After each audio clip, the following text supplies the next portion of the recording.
हदीस पाक में आता है कि क़यामत के दिन अल्लाह एक शख्स को कहेगा कि अपना नामा आमाल पढ़, तो वो नामा आमाल पढ़ने लग जाएगा।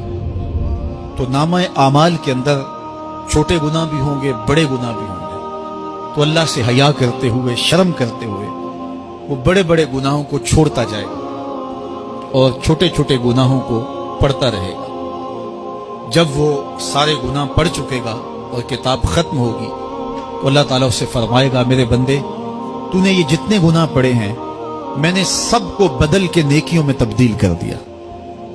तो बंदा कहेगा, अल्लाह अभी तो मेरे बड़े बड़े गुनाह रहते हैं जो मैंने पढ़े ही नहीं।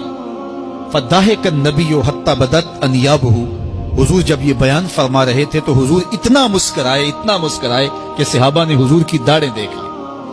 तो पहले वो बड़े बड़े गुनाह छोड़े जा रहा था, लेकिन जब अल्लाह फरमाएगा कि मैं तेरे गुनाहों को बदल के नेकियों में तब्दील कर दिया, वो कहेगा अभी तो बड़े बड़े गुनाह रहते जो मैंने अभी पढ़े ही नहीं।